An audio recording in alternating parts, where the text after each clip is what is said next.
My name is Skye and I am the owner of Design to Sell here in Detroit Lakes. I felt compelled to tell my story because I truly hope that it inspires other people. Growing up in Valley City, North Dakota, we lived on an Angora goat ranch. We had at one point 110 Angora goats. My parents had as a hobby second to their full-time jobs. We shaved their fur for money and spent a lot of time out on the goat ranch. It was called High Horizon Goat Ranch. We rode horses, we had a llama, cats, dogs, you name it. Growing up on the ranch really formed who I was for working hard and just growing as a person. At the age of 18, I decided to move to Detroit Lakes here, and that's where I went to college and ended up doing my internship at a local flooring company, Flooring and Design Center here in town. Oftentimes I was working full-time and also working a second job just to make ends meet. I would go from working full-time at this flooring place and then going right after work to go wait tables over at the Holiday Inn. A turning point that I'll never forget in my career was when my manager came up to me one day after only being at this place for 6 months and said, "Skye, come on, let's go for a drive." And nervous, of course, I went with him. And during that drive, he said to me, "Skye, now's the time, you either sink or swim." And those words and that conversation changed my life forever. It was a conversation that at the time I didn't appreciate. Now growing up, realized that that was a life-changing moment for me in my career. Right then and there, I decided that I wasn't gonna sink, I was gonna swim. I started seeking the answers to my questions on my own and growing as a salesperson and as a professional. I became one of the top salespeople at the company within the next couple of years, and I ended up staying with that company for about 4 years. My college instructor always drilled into our heads, if it is to be, it's up to me. And that's what I thought when I was in that situation. If it is to be, it's up to me. I need to make this change and prove to them that I am capable of doing this, and then I'm gonna work hard to get there. I began building rapport with clients, receiving repeat clients, and gaining contractors. I also began feeling more confident with myself and who I was and what I was presenting, and I think that came across to other people while I was working with them, was that they could feel the confidence. And I think that's one of the biggest things too, is when people can feel the confidence that you have in yourself, they feel that in you as well. As a little girl, I was always rearranging my room and moving large pieces of furniture around my room. I was always one of those girls that I could do anything I put my mind to, and I was unstoppable once I put my mind to something. Anytime I was never feeling confident about a situation or something that I was scared to do, my dad would always say to me, "You miss 100% of the shots that you don't take.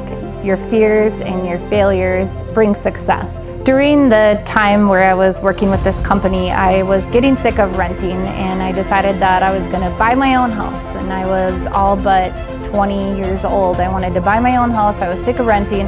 So I called my dad up one day and my mom, and I said, I'm gonna go buy a house. And they were like, "What?" And of course, what I could afford at the time was nothing that was nice or great and probably falling apart. So my dad and my mom loaded up in the car and they came down to Detroit Lakes to stop me from making this impulsive move.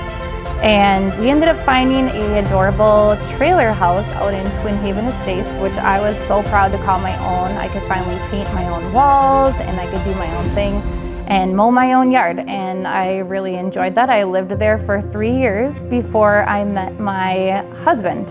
So flash forward, I met this boy, Troy, and he was opening up at the time his own flooring and design center while I was working at this other one. In fact, he actually came into the place I was working, sat right down at my desk and asked me to come and work for them. And at the time I said no. I couldn't believe that, for one, he had come in right and sat down right at my desk to come in and ask me that. But they were new and I was happy with where I was at. Him and I were nothing at the time.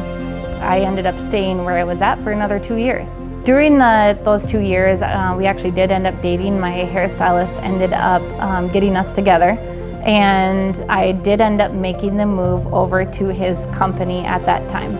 We built a tremendous business as a team over there, and needless to say, I ended up marrying him. Life was good. We worked hard, we played hard, and we started a beautiful family. One day, years later, Troy came home and he had a concerned look on his face. And I asked him, what's wrong? And he said, my partner doesn't want to be partners anymore. The look on his face was something I'll never forget. With both of our eggs in one basket, we were extremely unsure of what our future would hold. We spent the next 10 months on a roller coaster of emotions. Everyone says that 2020 was their worst year ever with the pandemic, but I would agree to disagree that 2018 has nothing on 2020 for us. We just kept moving forward the best that we could while we struggled through this. We had bills to pay, we had kids to raise, and we knew that together we could do this. We were both hard workers, and we knew that whatever happened was going to be for the best. We had each other and we were going to figure this out. We had supportive family members, we had supportive friends, and we leaned on them and each other to get through what we were going through at the time. In the meantime of going through this transition, we lost Troy's stepdad, and our son actually ended up in ICU being taken by ambulance up to Fargo, where we spent 2 nights in ICU for a febrile seizure. This was the breaking point that made us actually stop and realize what was actually important in life. All of the issues that we'd been dealing with seemed small.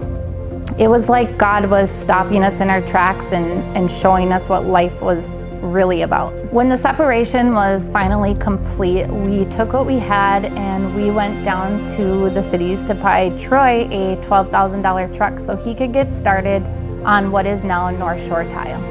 In the meantime, I was on unemployment, which I didn't take lightly. I've always been a hard worker. I've always enjoyed working, and it was literally driving me crazy to not have a job to go to. I was doing interviews with interior design companies up in Fargo, and when one day Troy looked at me and he said, "Skye, what are you doing?"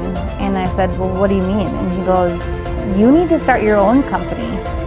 And I said, "I don't know how to do that. I don't know how to run a business. I don't think I can do that." And he said, "You'll be amazing. You can do this for sure. Your accountant can help you. We'll figure it out together. Let's go look for a building." Troy spent the next few days searching for a building, and that's when we came across the building where Design to Sell is in right now. At the time, the building was beige and blue. It had 2-foot-tall weeds growing up from the ground all around it, and it needed some work on the inside as well. We stepped into the building and walked around, and although it was smaller than what I had initially been used to, I said, "I think we can make this work." Renovations were something that Troy and I are never been afraid to tackle. In fact, we've moved 4 times, and each home we've renovated. Every single day I sat at our dining room table after our kids went to daycare, and I opened up my laptop and I started filling out credit applications and planning the showroom space and getting everything that I would need to get on order and visiting with my accountant and lining up all the behind the scenes business things that I could do.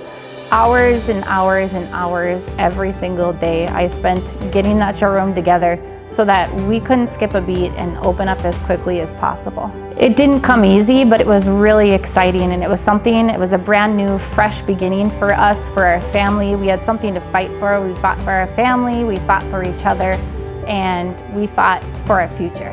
It was a chance to show what we could do and a chance to do what we really love. I believe that God gave us that mountain to move, to show others that it could be moved. We worked so hard to get Design to Sell and North Shore Tile up and running. It was really exciting. We put a lot of sweat, blood, tears into that building to get it to look the way that it does right now. We finalized our separation in December of 2018, and we worked so hard to get Design to Sell up and running that we had it open and running by March of 2019. During the beginning process, I had my mom come in, and it was her and I that really brought everything together. We put displays together, we set up the showroom, she helped me organize paperwork and everything and get ready for the big opening day. Time flies, here we are 2.5 years later. Watching everybody grow as a team has been absolutely incredible. I've got an incredible staff of talented women. We're like a family. It's a women powerhouse there. North Shore Tile is doing wonderful, and you look back, and at the time when you're going through something like that, you don't really realize, you don't know like what's in store for us next. Are we going to be able to pay our next bills, or where are we going to be at in the future? But God always has a plan. There's always a plan, and at the time when you're going through something like that, it's probably a blessing in disguise.